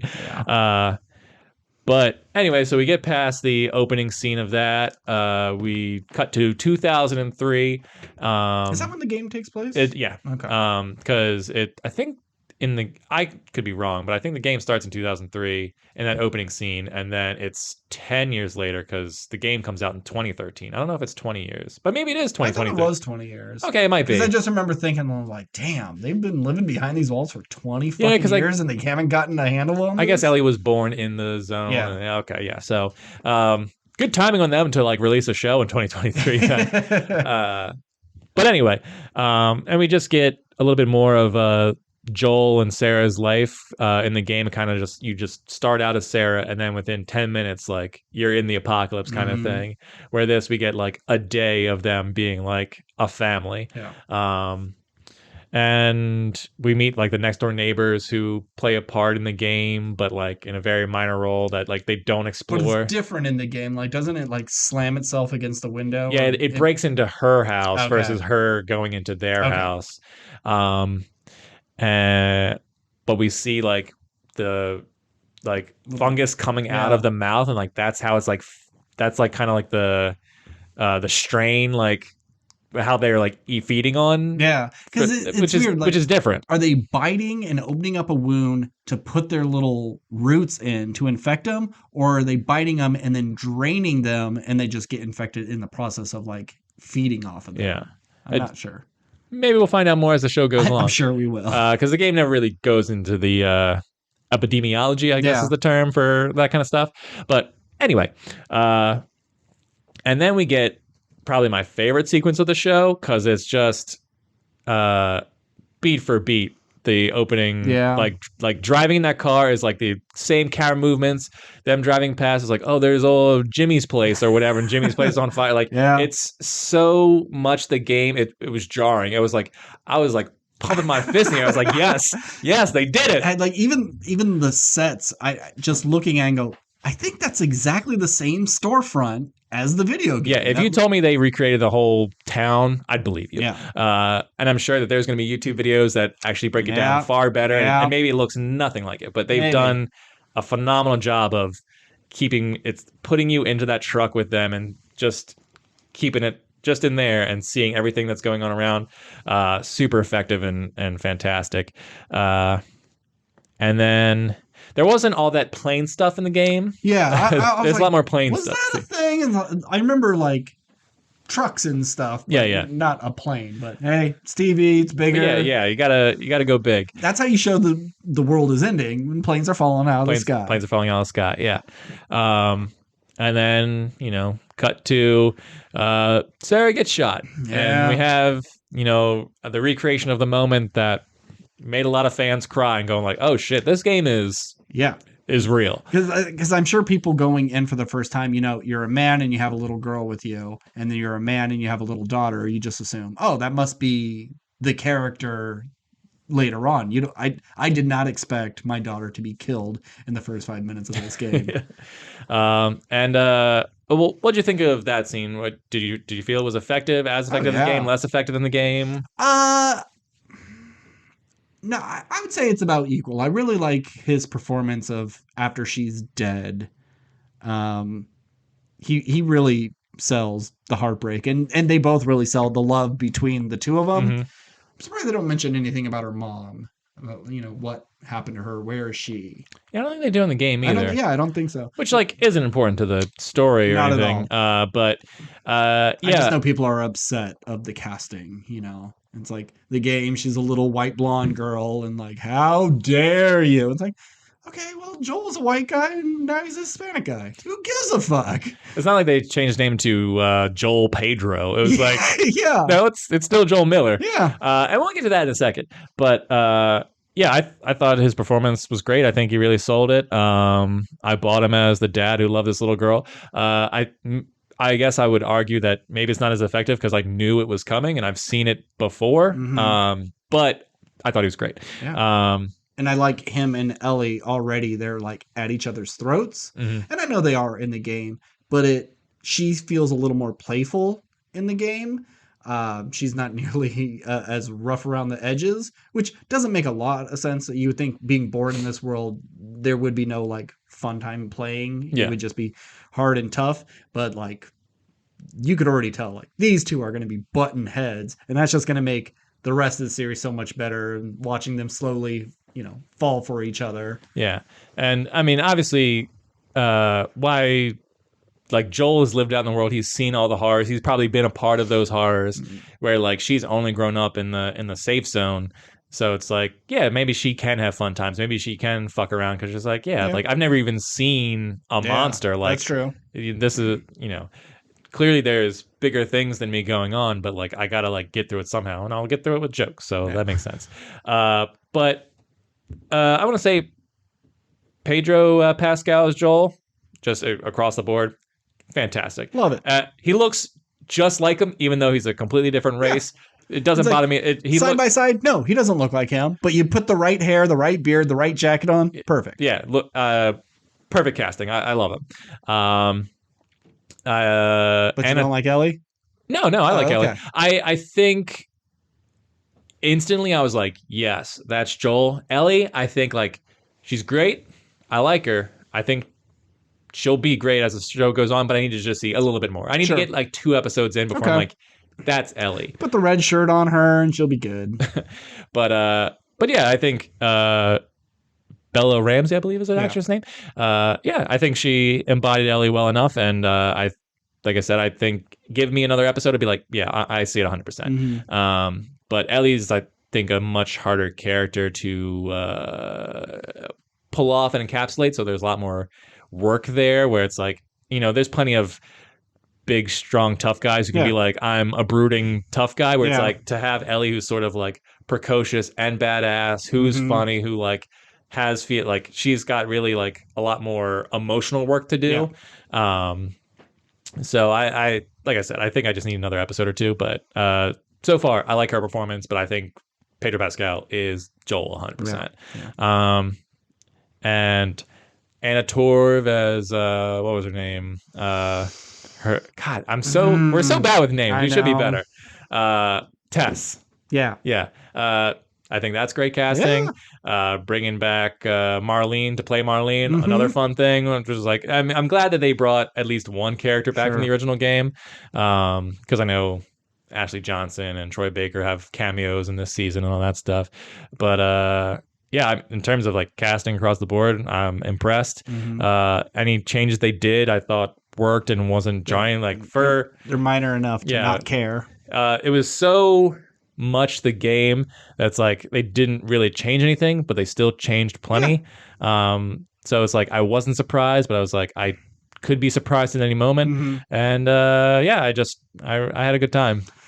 This is the episode that definitely was like this is the episode where we set everything up, and I just think I'm hoping that the next few weeks are just like back to back, epic, crazy, cool stuff happening. Because I know every episode it's going to be, oh, this is the one where the Marauder people show up. Oh, this is the one where the guy and his son show up. Oh, this is the one with his friend in the neighborhood. Like, there's so many big beats in the game. You're going to just know this is what I'm getting into, which I think is one of the bad things about the show. Like, I like the show a lot. Everything about it is great, but I'm not pissing myself over the last episode because I've seen all this. Mhm. I know exactly how it's going to go. I know how it's going to end. And it's hard to get excited for something that is such a faithful adaptation, which is such a stupid thing to say. Because, like, you get a book adaptation and they change things and you go, I wanted to see, exactly what it is in the book. And you go and change it and stuff and you get all huffy about it. And then when it's the exact adaptation, it's just like, yeah, I've seen this before. You're doing it so well that I'm almost uninterested Mhm. because I know what's going to happen. Yeah, well, I was thinking about when I watched Game of Thrones, the very first season. I think I got 2 seasons in. I was like, let me start reading the books, and I read the first book, and obviously there's a lot of differences from or not. I don't want to say a lot, but It's pretty close. But I've never read a book that was so faithful, I've never seen an adaptation so faithful to the source material. I was like, reading that first book, I was like, I've read that. Like, it is like almost beat for beat the show. Yeah. And then obviously as the show went on, it changed drastically. Oh, And yeah. each season surprised me more and more. But it was just like, reading book one almost wasn't fun because it's like, I'm just watching the show again in my mind. But you're getting used to the writing style. And I was still hooked when I started reading Game of Thrones. I was thinking about this the other day. I'd come home from work, I'd listen to audiobooks and I'd be listening on my way home and I'd get so into it that I wouldn't even watch TV. I'd go sit on my deck and like have a beer, have a smoke or something, and sit for like 3 hours listening to this audiobook because I was just so into it.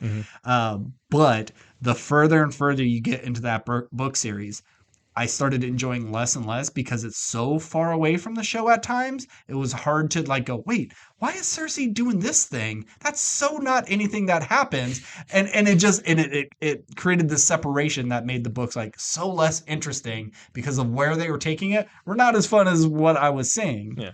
It was like Daenerys has a guy named like Strong Belwaz or something like that on her team who like doesn't show up on the show, but like I think plays an important part in certain times. Wasn't like a lover or something? Didn't she? Yeah, I mean, there's just like a bunch of different stuff. Yeah. But anyway, I was also thinking about this after the episode aired, and I was doing some other stuff right before we recorded. I was just like, you know what? I was thinking about Let's talk about video game adaptations for a second. Let's do it. I feel like we've had every possible interpretation of media successfully cross it. We've had books become shows. We've had movies become books. We've had movies that are based on a show, but then they get a movie, as their finale, or a book series becomes a video game. A movie becomes a video game. A TV series like every sort of combination we've had there's been a successful version of it. The only one that hasn't worked is video game to film and television adaptation. Like, we've had things that kind of worked. It's like Sonic, made money, but Sonic was a game that didn't really have much of a story. It was like, it's stop the bad guy. It was a blue thing that like wanted to beat the villain, but there wasn't like any real in between. And you run in a straight line essentially. There's not much to that, so you can kind of like, I'm going to make up whatever I want about this character and its lore, and it won't really affect anything. We have Detective Pikachu, which is probably the most successful video game adaptation, and maybe I'm forgetting something. I'd say successful financially. I don't know much about the game to see how good of an adaptation is. But I don't mean adaptation of Detective Pikachu, the game, because I didn't play the Detective Pikachu, but it's like you took a property where it's like, oh, well, there's not really talking Pokemon outside of like Meowth or legendary creatures. But Pikachu's the most famous. How do we get him to talk? Yeah. It's like we do this whole other thing, and it's like I enjoyed the Detective Pikachu movie. Yeah. But it's not necessarily like about a Pokemon trainer going on an adventure. But also you wouldn't be able to fit that story into a movie. That's a series, Yeah. but also that's a ton of money. But we've had some successful things. Like Silent Hill, I think, is the best movie adaptation of a video game. It really gets all the tone and the characters. It gets everything right. Prince of Persia's pretty fun. Doom has its moments. Like we've had these small little like Oof. kind of successful in an adaptation, but never really perfect. Mhm. But I think now we're doing a lot better. We have more money to spend. Effects are easier to do, and we're spending more on long form storytelling. So this is the kickoff point of see. It's not hard to do this if you just have faith in the source material. And I think a big problem was they always we need to make money. We make money with uh, movies. We don't really make them with television. Like advertising pays for television or however it works. Mm-hmm. But you're always taking a 8 to 40 hour game and trying to condense it into a 2 hour movie. So it's not going to work. Yeah. So this being the first, I think, real attempt at a TV adaptation, it's like this is what you guys should have been doing the entire time. Yeah. Really. Yeah. At least for like. Even though I think you could take Last of Us and turn it into a 2 hour movie pretty easily. Yeah, you got to cut a lot of stuff out, but I think you can do it. I think you could maybe take the first game and break it up into 3 movies. I mean, I don't think you have to do everything. It'd be Joel loses his daughter, Joel takes Ellie, they get through like 2 scrapes. You do like one scrape with the Marauder people, then you do the snow section, and then you do the hospital. And that's it. That's all you need to do to tell a successful Last of Us story. I mean, you never know. Someone could do it justice. I think the problem with that though is just like people who do love that game would be missing a lot. Yeah, it's like, you lose a well, lot. it's like, yeah, I see why they did that. It does make this movie work, but I do miss this stuff Yeah. where you might not miss anything in the show. Mm-hmm. You get all the stuff from the game that you like, plus new additional content. Because we've seen from trailers, they're definitely expanding and adding scenes that didn't exist in the game and giving characters who only have limited screen time more time to shine. But anyway, I have no complaints. I don't think so far. I'm definitely holding up. I'm not saying it's the best thing on television currently because I wouldn't say just from the first episode, but from a starting point, it started off very strong, and I look forward to what's to come. Oh, one last thing. I know I keep jumping back. We talked about Uncharted for a second. I was like, we'll talk about that later. Yeah. So you have a character who you recast, obviously, because you can't cast a video game. You can't cast a video game character, but you went. So they went and found someone who, while not looking like Joel, made him look like Joel instantly to me. Yeah. Where then they went with Uncharted, and they're like, "Here's a grown man. Who should we cast? 21-year-old Tom Holland." I'm sure he was 25 at the time, or 24. Well, I know, still, but babyface. but Tom he's Holland. been playing a high schooler for the past 8 years or whatever. He's a bit young. So it's like, and Joel and Nathan Drake, while vastly different personalities, like are somewhat similar looking dudes. Yeah. Square-jawed white men. Yeah, across many video games, there's a lot of dudes who look like each other, and so you could have done the same thing. I think if you cast Pedro Pascal, not that he needs another franchise, but if you made Pedro Pascal as Nathan Drake, would have been like, all right, I can see that, cool. Yeah. But Tom Holland, Get and someone. Mark Wahlberg as Sully is just like, you took that source material, which is that like both Naughty Dog properties. One is the fun Indiana Jones adventure, and the other one is the Walking Dead a version of that. And just to see these two beloved franchise go in completely different directions. Like, here's the movie version, here's the TV version. This one we're going to do justice. This one we're not going to do justice. And it's just so interesting to see like these two roads diverging and like what Uncharted could have been had you made it a television series and cast it properly.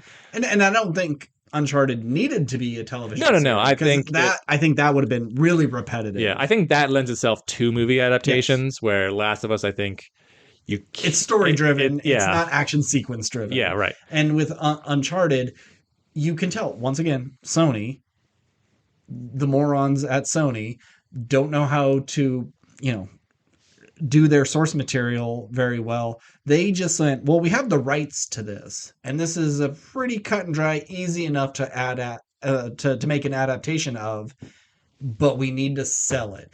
No normal person's gonna see a video game movie, so let's put in the hotness. We gotta put Tom Holland in, and everybody loves Marky Mark.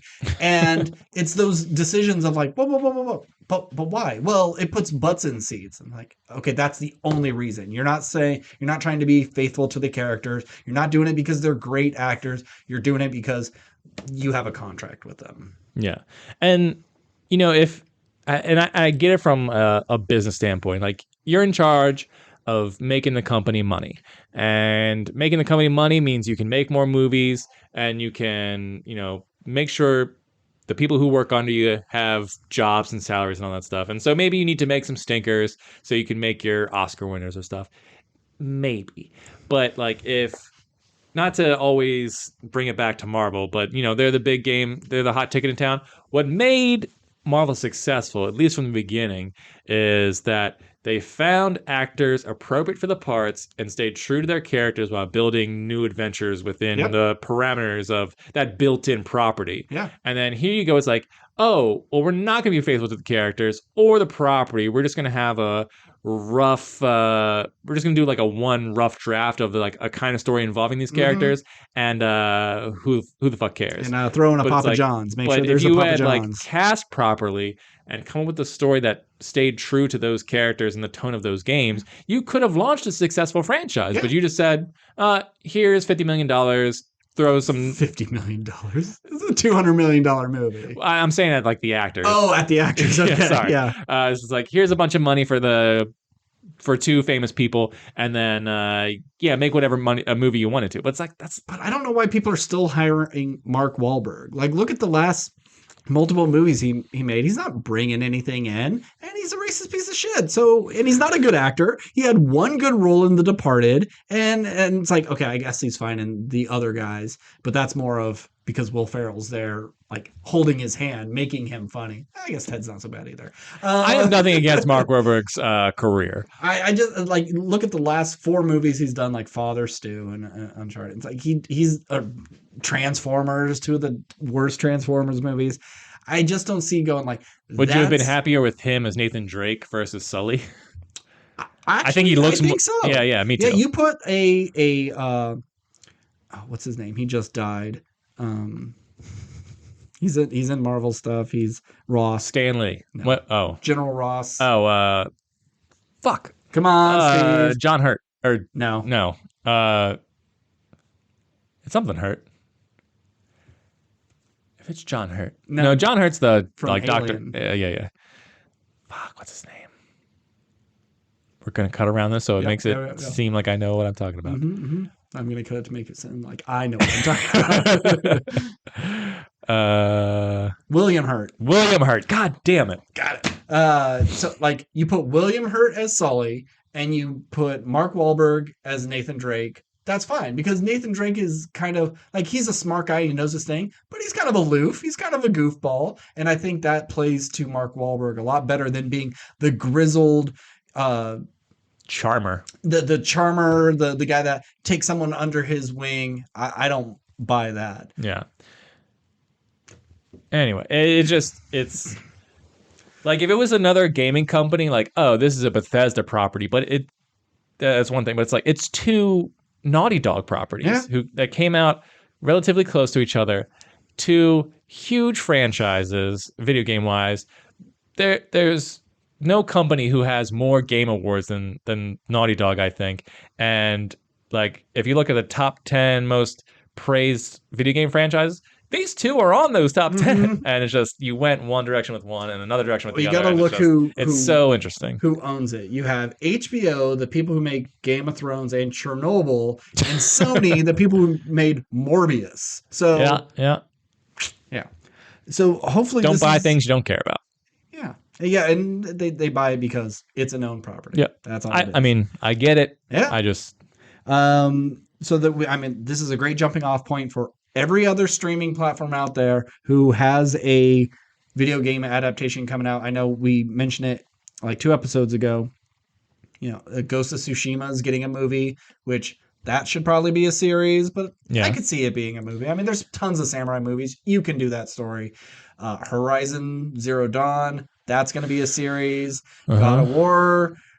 God of War is going to be terrible. Gran Turismo. There's just so many things that are kind of like Horizon Zero Dawn. How do you do that without spending, that's Avatar money. That's Lord of the Rings per episode money, so you can spend all the money you want to make it as pretty and look exactly like it. But if you don't understand your characters and you don't understand the world, don't bother.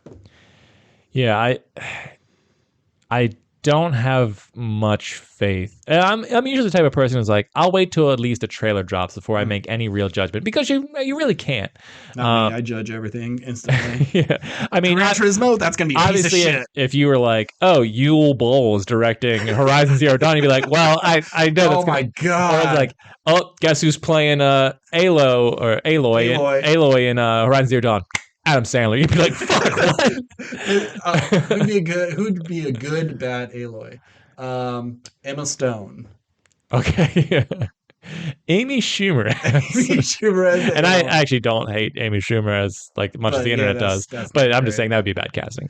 I can see, who's gonna get it. Florence Pugh. Yeah, I could see that. Put that big old red wig on. She'll be great. Pew pew. All right.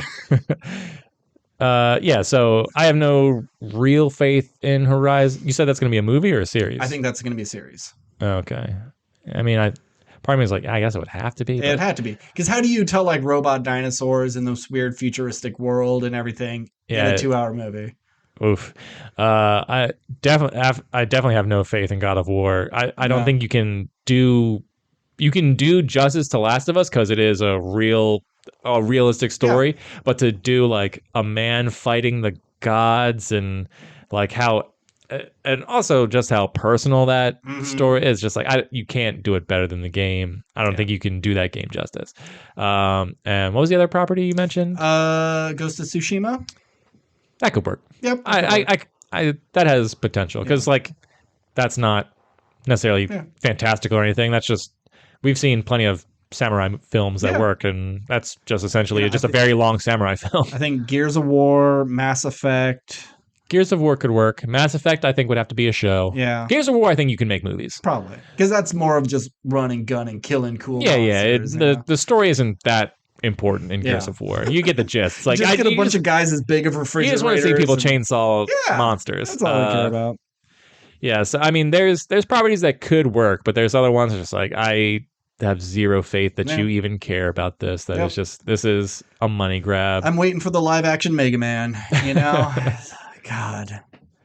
Do you know if there's, well, no, I mean, he's a Sega property, I was going to say like maybe he pops up in the Mario Nintendo universe thing. Well, he's a Capcom property. He's not a Sega property. Whatever. My apologies. And Capcom was usually with Nintendo. So. Okay. So yeah, you might get a Mega Man he's cameo. In Smash Brothers, so why not? Well, yeah, but Solid Snake is also in Smash Bros, but I don't expect him to show up in Mario. That's a bit odd one. I don't know. I think if anything, if the Mario Brothers movie does well, and then they make a Metroid, and they make a Legend of Zelda, and they start a Castlevania, and they start doing those other ones, then another studio will go like, well, shit, they're taking up all these properties. We got to get one too. What can we buy?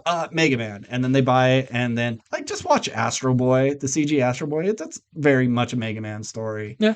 So I mean, and I don't want a gritty reboot or anything like that. It's just a little blue robot shooting stupid named other robots. So. All right, next week I'm pitching a Mega Man. All right, pitch me a Mega Man movie. Because I don't really know much about Mega Man other than he fights Flame Man and Water Man and well, actually, Razor Man. Don't actually me. There is no Water Man. There's a Splash Woman. There's a Frost Man. There's a Blizzard Man, but there's no Water Man. Thank you. It's funny that you mentioned that. I have it in my watch later on YouTube. It's the complete history of Mega Man through all the games that were available in America Hmm. using any resource that it possibly can. This guy's trying to like stitch together some sort of narrative.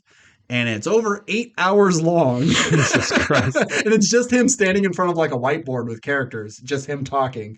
I'm about 30 minutes in. It's kind of going to be my thing of I have a few minutes to just watch something randomly. I'm going to put that on and I'm going to just chip at it forever. Because like once you get past And then you finally finish it and you're just like, oh, thank God. He's like, no, here's a link to part 2 video. part It's like, two, God damn it. like I played most of the original Mega Mans and most of the Mega Man X's, but after that, there's a lot of stuff I don't know anything about, and I'd like to know kind of how crazy the lore is because I'm really just like Mega Man was just like a robot, and then Dr. Wily did a bad thing, and Dr. Light said, "Hey, you want to go stop him?" And he's like, "Okie dokie." That's pretty much it. Uh, we're just going to go off on tangent now. Who's your favorite Mega Man character?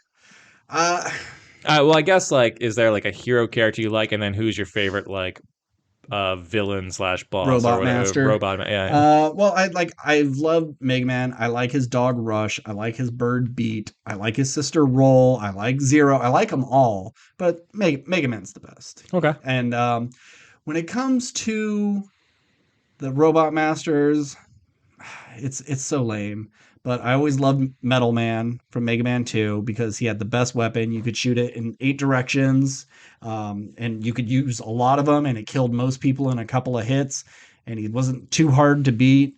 Uh, yeah, I like all the characters in Mega Man 2. I think they have some of the best designs. Then they start getting weird because in Mega Man 1, all the robot masters were kind of like, well, how do these help the world? So you have Cutsman, and he cuts down trees. You have Gutsman, he's a construction robot. He could lift heavy stuff and excavation. Bobman is also for construction.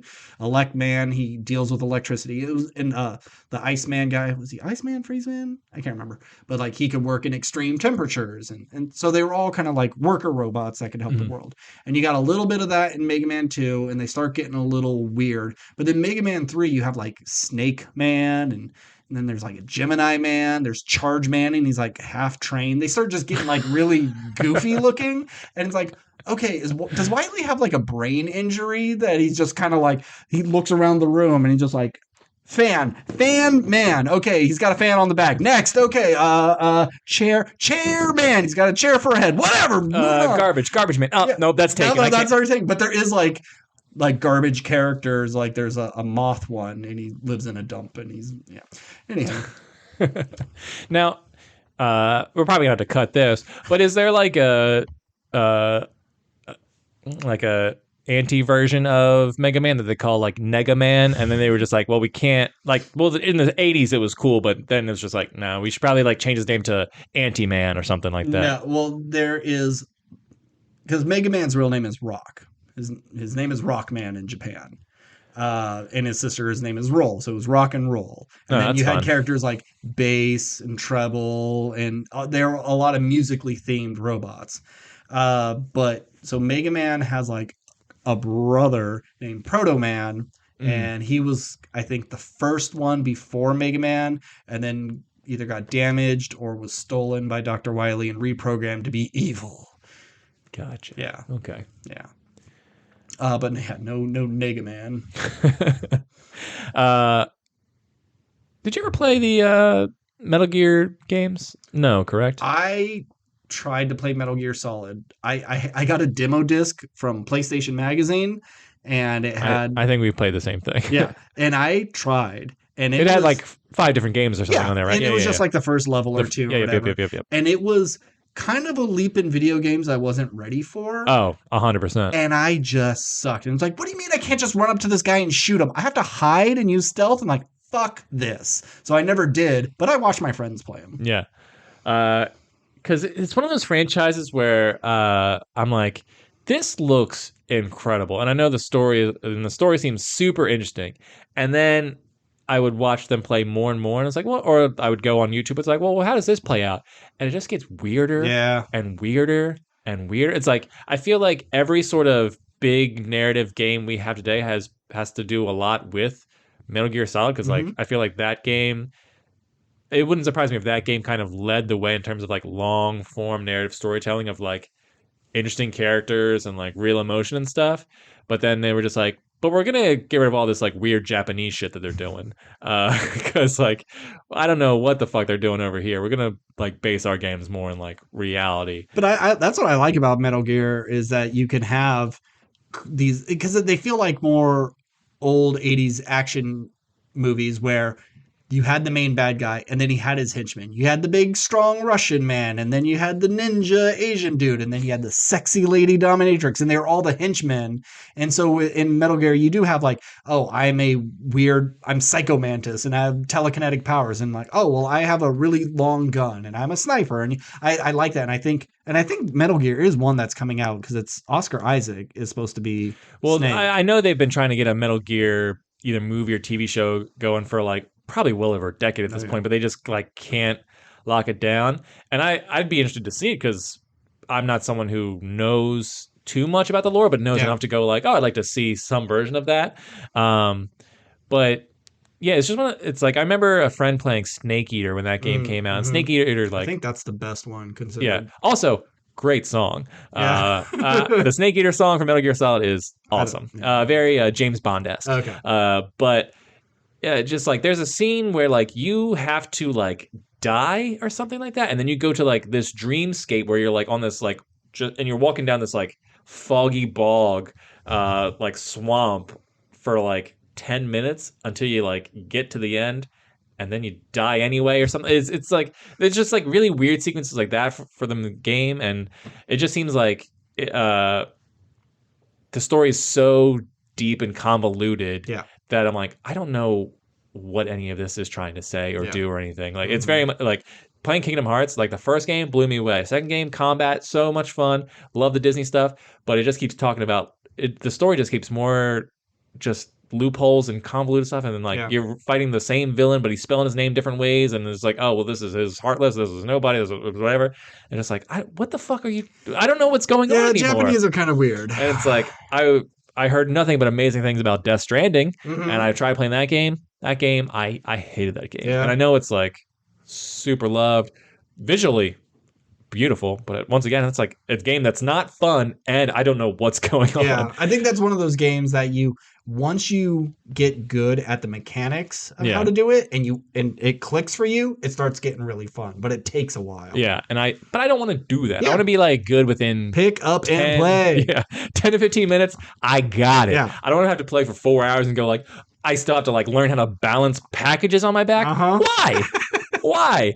I just don't think Kojima games are for me. Yeah. I respect Kojima games, yeah. but it's like when I heard about Metal Gear Solid, I was like, oh, cool, like a really interesting spy thriller where you have to use like stealth and like, there's world-ending events and you're the spy to like take them down, but also there's like magical robot people. Yeah, and giant like, robot mechs. Yeah. No, I mean, give me the robot mechs. Yeah. I would love to see those. It's the like super weird magical shit that I'm like, and me, I love magic, Mhm. but it's just like it just goes in a direction I didn't at the time when I was younger. I was like, what's happening? Yeah. Like, how is this involved in anything? Same, like I remember Onimusha and like Devil May Cry kind of doing some of the same stuff where it's just like, you defeated the enemy, but it's the pain from your ancestors now that you have to fight. Like, what is this? What? And then it's like represented as an orb, or it's a snake with an orb in its mouth. I'm like, what the fuck? Why am I doing this? And they just kind of go nuts. And maybe culturally it makes sense to them,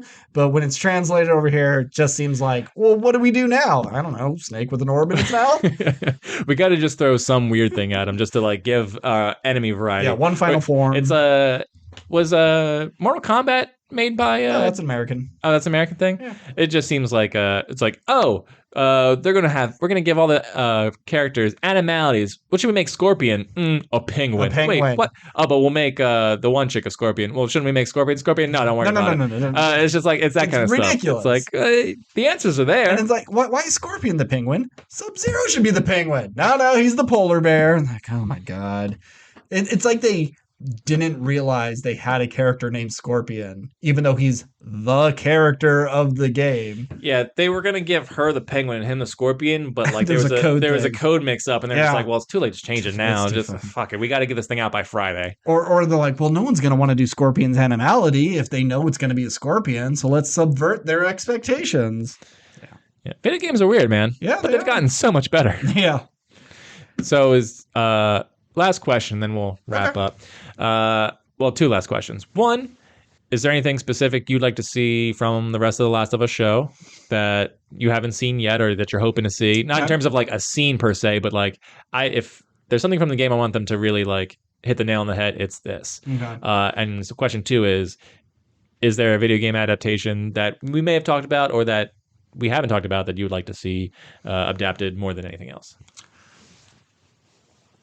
For me, I mean, I did mention it before, like crafting. I want to see some crafting. I want to see Joel teaching Ellie how to make a shiv and why it's important to have a shiv, and maybe even using a shiv to open a locked door. Okay. I'd like to see that. What was the other part? The other part was, is there a game that either we talked about before or that we haven't talked about that you were like, if I can make one game, either movie or TV show adaptation, what would you like to see? I don't have anything locked and loaded. I'm just curious if you could think of something that you'd like to see. Burger time. I don't know. That's something I'd have to sit on. And we have a whole episode of, don't we? We have a whole episode of video game stuff. Oh no, we have movies that should be video games. That's what it is. That's what it is. I know I was talking shit, but I'm gonna say live action Mega Man game or Mega Man movie. No, I don't have anything. Oh, you want a live action? You don't want an animated? No, it's got to be. I want a full grown man, Mark Wahlberg as Mega Man in a robot suit with the underwear on the outside, everything. No, that's something I'd have to think on because we hit some of like the major big ones. And if it's not already in production, it will be. So, yeah, I don't think I have anything right off the bat. Sorry. Is there something you want to see in the show? Full frontal nudity. If Joel's not hanging, dong, I'm out. The giraffes, maybe. I'd like to see. Yeah, I don't think we're gonna get that. My theory is that we're gonna end at the end of the season ends at the end of the snow mission. Yeah, and that happens after the giraffes. No. Yeah, it does. No. Absolutely. They go to the school. They see the giraffes. He falls. The giraffes are not at the school. They're in the city. In the city where they get taken. They're like they see the giraffes, and then it's like, oh, the hospital's over there. I don't think so. They see the giraffes, and he falls and he gets impaled by the rebar, and then it's the snow. The giraffes because after the snow. Why would the giraffes be at the school? The giraffes are they're at the city park. The school is in the city. School? What? No, it's not. What, the school is what, in a canyon? The school is in the city. The giraffes are just out of the zoo. I will bet my left toe that the giraffes are not. I will bet your right toe that they are. It goes giraffes, then snow. Nope. All right. Well, thanks for tuning in. And as we're going to always, every week, give an update. So don't watch or consume too much, Steve, because there's probably going to be at least a half hour of every episode dedicated to The Last of Us for the next 8 weeks. And if anybody doesn't like The Last of Us, sorry. So if you want to get in contact with us, we are at WRPL podcast at gmail.com on TikTok, Instagram, and Twitter. As always, I'm Ben. And I'm Steve. Steve, do you have an answer before we go? For the giraffes? Well, I have to get there 1 second. Okay, well, too late. Good night, everyone.